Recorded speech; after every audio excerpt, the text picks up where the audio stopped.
Welcome to another Mixed Media Monday. I'm Eric Scott, and I'm back to work on some mixed media stuff. So I just spend about 30 minutes or so and just share with you some ideas for working with mixed media. So today I'm going to continue working in my big journal. So over the last few episodes, I've been focusing on my visual journal, and I want to continue that today. And I want to do something pretty simple, and I only need a couple items to do what I want to do today, and that is to look through my journal and find spaces where I can think about having windows or maybe even some doorways that go through the pages. I think when we think of a book, we don't necessarily think of having cutouts or having doors that open up that reveal pages behind them.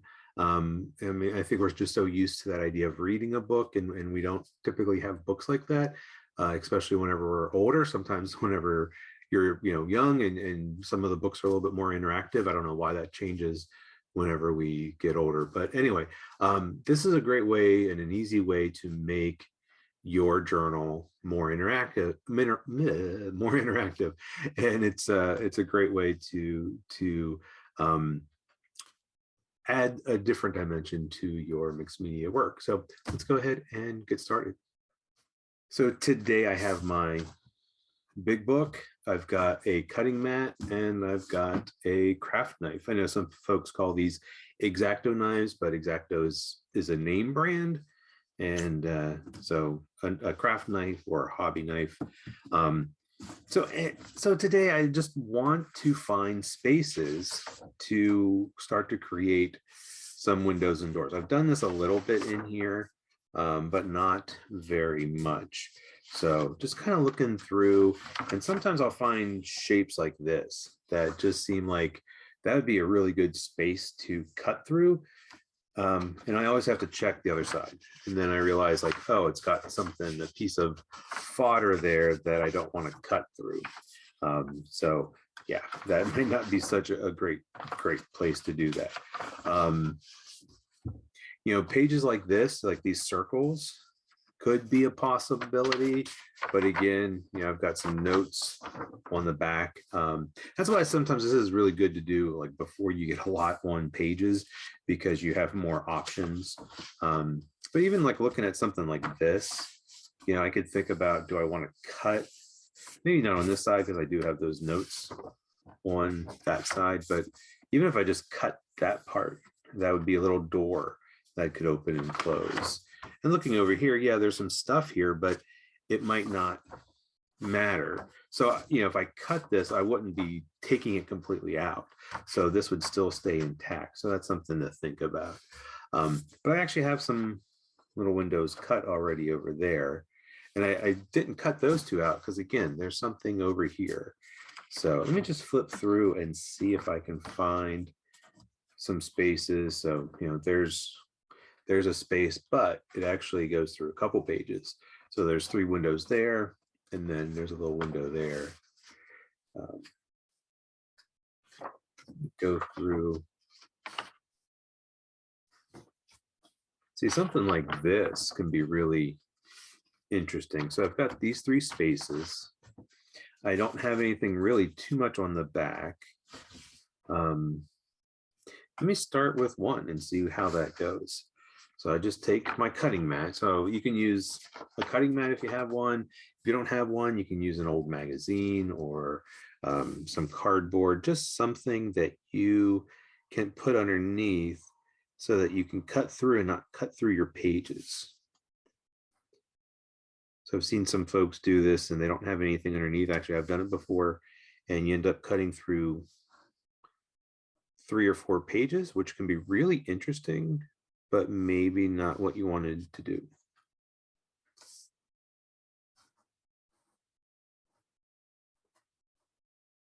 The big thing with this is that just making sure that I cut all the way to the corners.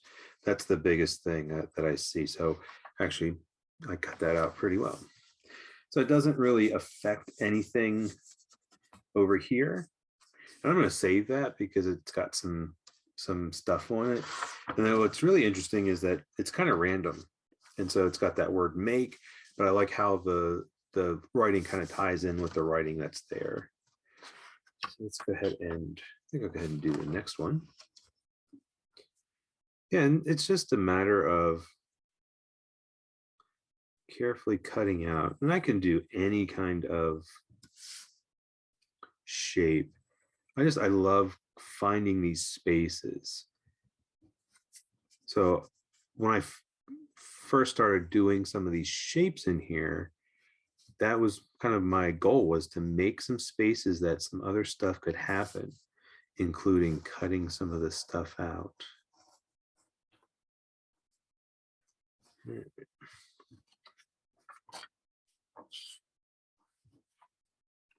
So again, something on the back.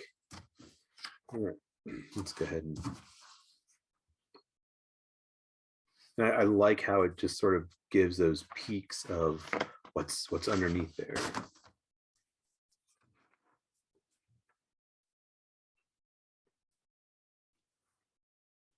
So these are simple windows, and there's these are easy enough to do, to go through and find spaces to cut out. Now, sorry, I'm trying to cut and talk at the same time. Now, if I do several pages, if I go through 3 or 4 pages, then I can actually have a tunnel. So the windows can turn into a tunnel. So if I decided like, oh, I wanted to go through and cut through several pages, I could do that. But yeah, I kind of like that, how it kind of reveals. And when you look at it, it's hard to tell that that was from the other page. Of course, when you're flipping through it, you're going to see that. You're going to know that that's there. Okay, so just kind of flipping through again. There's another space that has a window. So I'm looking for a specific space, because there's something I want to do, but I want to make sure that I have the space to do it. I'm looking at the edges of my pages. This might be something I need to go forward. Oh, wait a minute.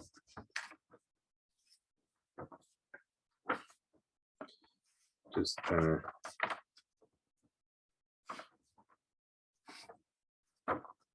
Yeah, I think this is something I want to go forward with and go up here. This would be a good spot, since I don't really have anything on either side. Let me slide this over because I want to work over here. So what I'm going to do is I'm going to shape the edge of this page. I could just draw any kind of line down here, or just do a free form cut. I could curve the corners off if I wanted to. One of my favorite things to do is to do a profile. So it's not any particular profile, it's just something I'm making up, and just going to sketch that in and make the nose come all the way over and touch the edge of the page.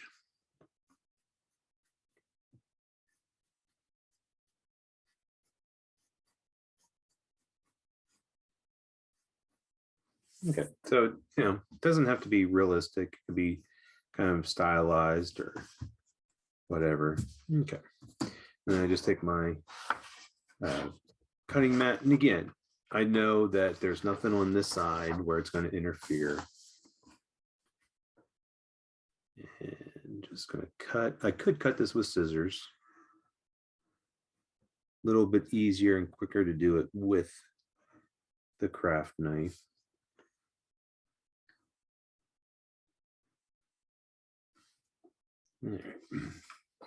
So I'm getting down, I'm not too far from the edge, so I'm going to go ahead and slide that down. And then I can continue cutting. Watch my fingers there.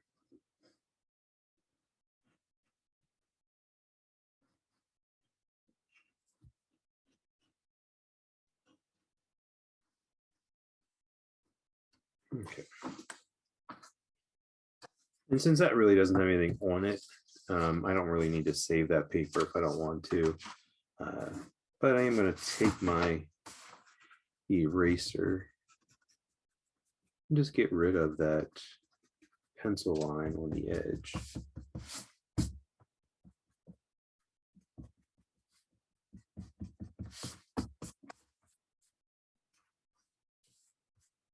And so that, gives me this like profile.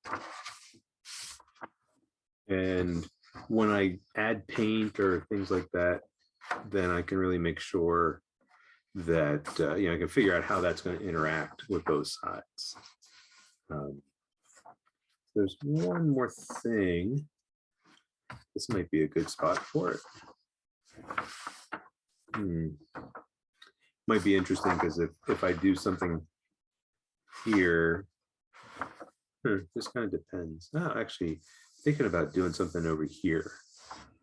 So I've done windows. This is sort of a shaped page, and now thinking about having a doorway that goes through. There's a couple of different ways I could do this, but having a doorway, having something here that can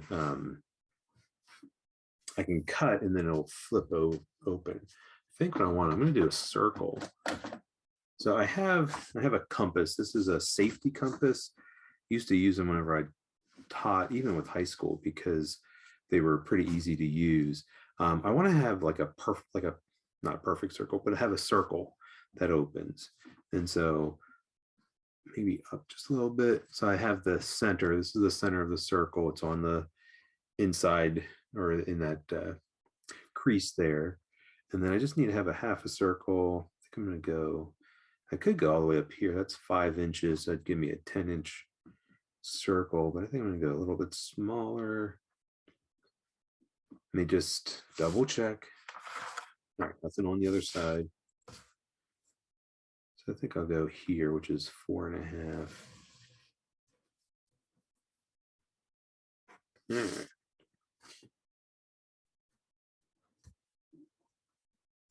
So I'm only going to do half of it because the idea is I can cut here, flip that over, and that'll give me the other half. One of the things, though, is that because of the middle of the book, the cutting mat, I mean, I could slide it all the way in, but there's always like this weird little space right at the edge of the cutting mat that I can't quite cut. So it's almost like an 1/8 of an inch there. I'm going to try to cut very carefully around on my line.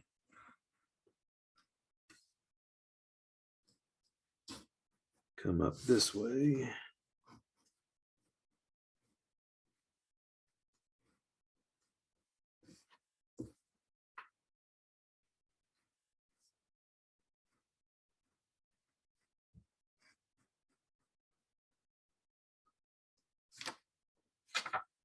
Okay.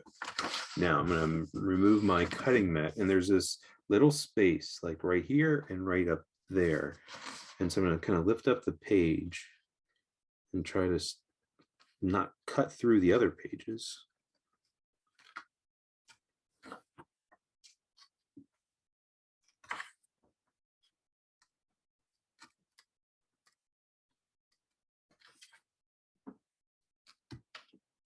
There we go.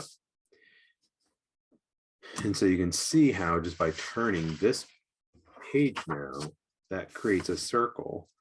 But what I can do is take my pencil and outline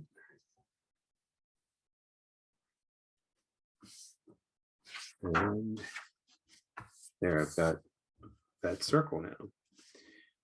And so that creates a door. It's just basically a little flap. And the thing is that the pages are all stitched together, so I know there are stitches.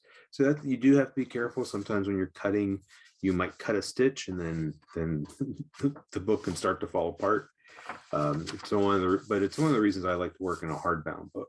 Now this is kind of flimsy, so eventually, it's real flimsy there where I cut it. So eventually, I might think about how I can support it or reinforce it around there. But yeah, so I mean, I have all these blank pages, so I could do some more, but I think I'll stop there. That's a good place to stop. So yeah. All right, so just a real simple way of using a craft knife or hobby knife and creating some interactivity in the journal. This is nothing new, nothing grand, but it's just an easy way to create some of that interactivity, some interaction between pages. And it's something that I don't always think about doing. So it's something where I have to like have that thought like, oh, I need to sit down and cut some windows and doors and things like that. So actually doing this type of thing helps me kind of think about that. So if you've never done it before in your journal, think about it. Think about how you can cut and have pages peeking through other pages and how those things interact. So anyway, if you do that and you want to share, if you're watching this on Facebook, feel free to post images of what you've been doing in the comments. And of course, you can always tag me in on different social media platforms, and I'd love to see what you have been up to. So thank you so much for tuning in for another Mixed Media Monday. I appreciate it. And yeah, thank you so much. And as always, happy creating.